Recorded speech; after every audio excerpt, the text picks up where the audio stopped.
عبروا عن مشاعر فرحتهم في الوطن العربي بكامله من المحيط إلى الخليج، لكن ماذا بعد؟ ما هي التحديات من وجهة نظركم التي يمكنها أن تواجه تنظيم كأس عالم في دولة عربية مثل قطر؟ ما هي نظرتكم لهذا الحدث وكيف يمكن للعرب جميعا أن يستفيدوا منه؟ وأسأل محمود كالسوحة من بريطانيا. تفضل يا محمود.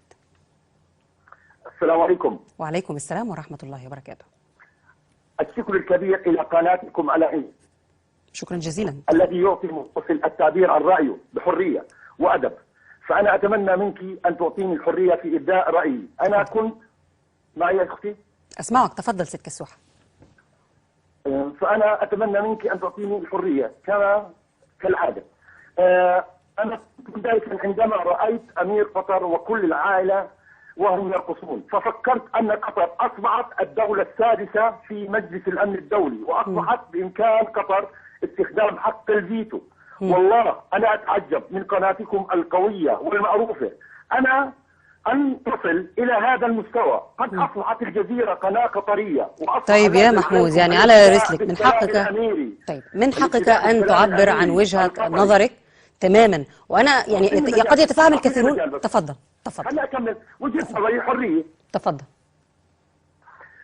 وأصبح لازم عليكم قناة الجزيرة الاعتداء بالسلام الأميري القطري.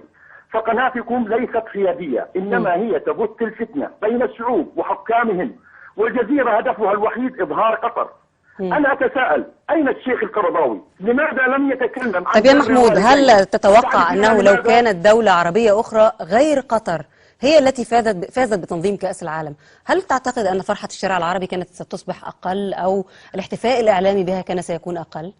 أنا لم أرى من قناتكم لم تتكلم عن أي إنجاز عربي، إنما هجوم وفتن يعني من زرع الفتنة بين حماس وفتح الجزيرة؟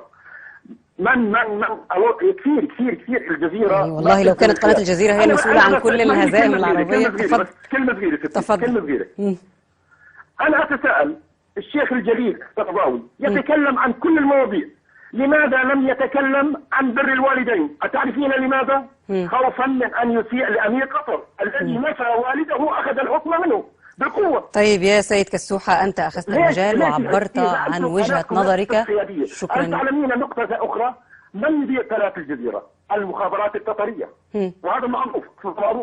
يعني على كل أشكرك على هذه المعلومة التي أضفتها إلي عن المكان الذي أعمل فيه. أشكرك سيد محمود كالسوحة من بريطانيا. طبعا لك مطلق الحق أن تعبر عن وجهة نظرك وأن